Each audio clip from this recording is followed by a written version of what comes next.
Shalom from Jerusalem. Thank you for joining me here.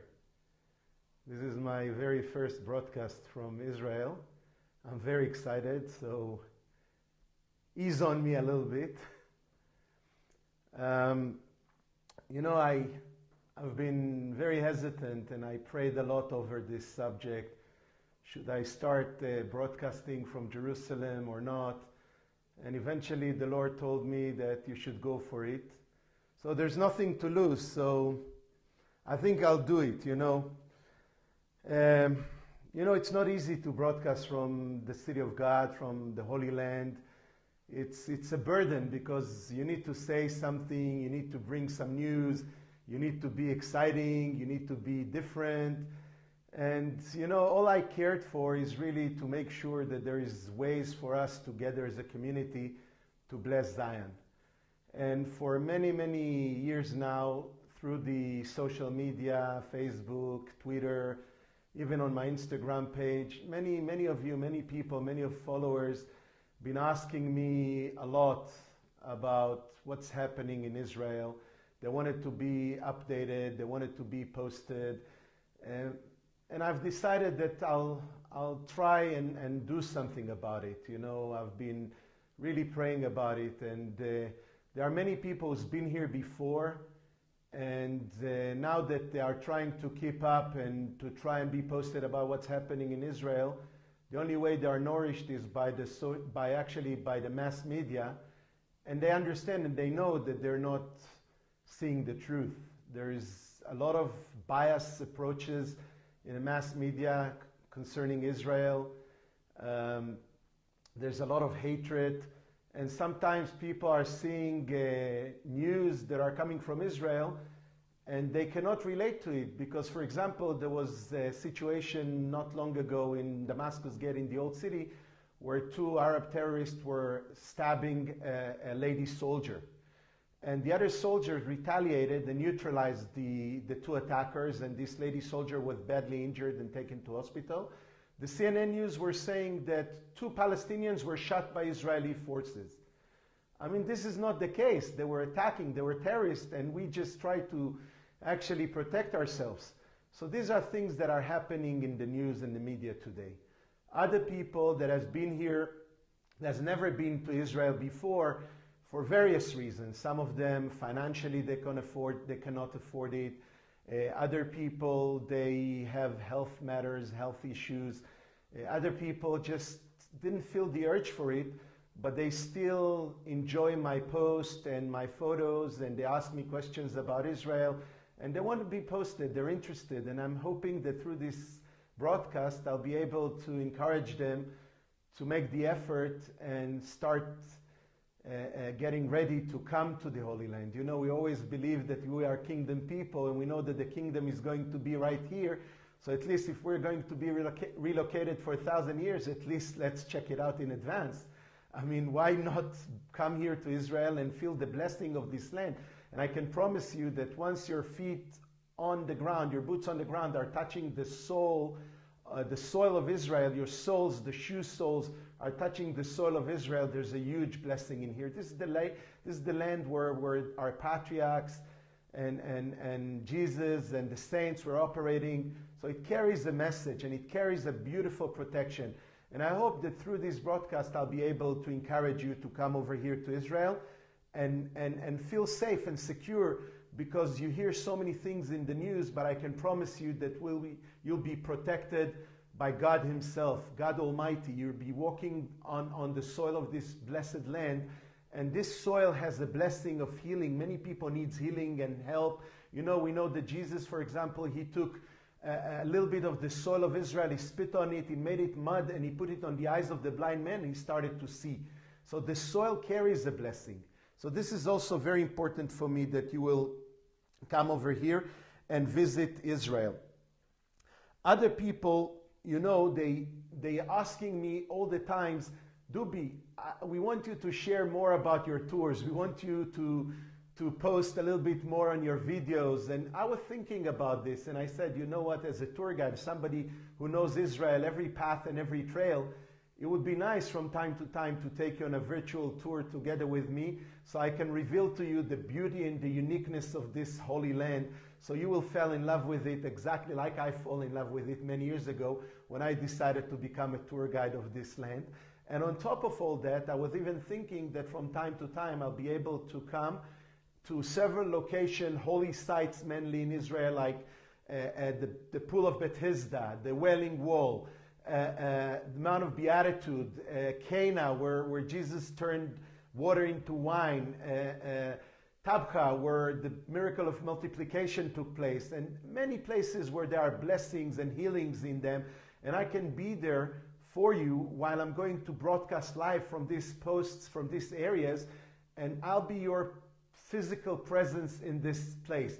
You know, when it's going to happen, I'll be behind the camera, not in front of the camera, and I'll be able to see your chats to me, your posts, and if somebody has a special prayer request or something like this, I'll physically put my hand on the wall while I'm going to read your prayer requests right there. So as long as you're going to encourage me with chats and with things that you want me to do for you, I'll be able to transmit it on real time for you, so people can get together and physically feel that spiritually and physically they are in the Holy Land. So these are the main things that I wanted to tell you about my intentions with this broadcast, and just to keep you posted about something very interesting that is happening this week in Israel. This week actually we're celebrating the festival of Purim.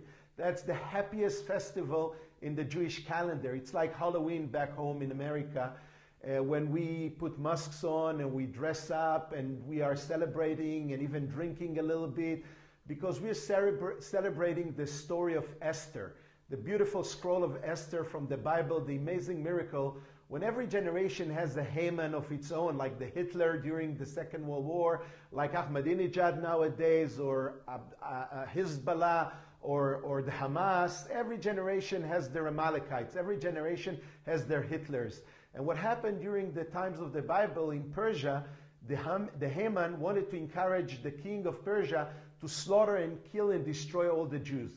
But Esther was able to reverse the curse. She reversed the curse, she came to the king, and she told him and she made him be convinced that the Jewish people are not his enemy. And eventually the curse was reversed, and Haman and his wife and his children went to the gallows instead of the Jewish people that were innocent and they were helpful and they shouldn't have been hated so much. So this year and every year we celebrate this beautiful festival of Purim, happiness, dancing. We read the story in the scroll of Esther. The children are taking the rattles, and the men in the synagogue, they take the shofars and they blow the shofars and make a lot of noise so they can actually misguide the enemy and reverse the curse. So I want you to know about this festival. It's going to be this week on Thursday, and I want you to feel the happiness that is coming from the Holy Land all the way back to your homes and everything. And what is most important for me, that is, like I told you before, is that when I'm going to start the broadcasts again, it's very important the interaction with you. So once you're going to chat with me, once you're going to give me your requests, it's going to encourage me, like Q&As. You know, you'll have questions, I can answer them, and other people would be nourished by that. And it's a way to be educated a little bit more about the Holy Land of Israel from somebody that believes that spiritually we're all one people and we all need to be connected and aligned with the blessing of this beautiful, beautiful soil, with the blessing of the Holy Land, because it's not only mine. This is also yours. This is your home away from home, and you have to know it and recognize it better than anyone else in this world. Especially nowadays, when there is all kinds of different groups in this world that hates Israel so much, like the BDS, the boycotting of Israel and Israeli product. There are universities around the world that are boycotting Israeli research, and eventually they hinder themselves, because the Israeli research eventually comes up and helps the entire world, the entire scientific community, to reach amazing achievements. So we need to find ways to bless Israel, to bless Zion, to stop this BDS movement. Everywhere you have a chance, like it's Easter right now, and some people are getting ready for buying some presents for the holiday. You should look up for, maybe there's a way on a website or something like this where you can purchase some gifts from Israel. maybe for Christmas. Just see if there are any products in the local supermarket that are coming from Israel, and this would be carrying an amazing blessing for the businesses here in Israel, and it's sowing into this land so we can keep on thriving and fulfilling God's prophecy that when the end times comes, the people of Israel would be gathered from four corners of the earth to their homeland to be here forever and to make the coming of Messiah closer and closer, and times for the people to go into rapture and for people to have salvation is once we came here, the country and the land and the soil is responding to the owners, to the original chosen people. The desert is blooming right now. Everything is green and flourishing and lush. This is a beautiful, beautiful testimony for all of us that we are in the right time, in the right season, in the right place. So all of us together, we belong here, and I want you to feel this connection. And through this Periscope, I hope that we can connect more and more, and there'll be more and more people following this broadcast, and eventually we can make a huge change where we can convert people's heart to love Israel. So I'm sorry that maybe it was too long. From here on, I'll be coming to you more and more if I can, from the outdoors, from local places, from holy sites. But I thought that to start with this, I want you to be a part of my life, so I took you to my very home, and I did this very, very first broadcast from my home, because my home is your home. Mi casa tu casa, as we say in some places in this world. So I love you a lot from Jerusalem, and I hope that you will encourage me with your posts through Facebook or on Periscope or on the other social medias. If you liked it, please let me know so I can continue and be encouraged. A lot of love, blessing from Israel. Bye for now, Doobie.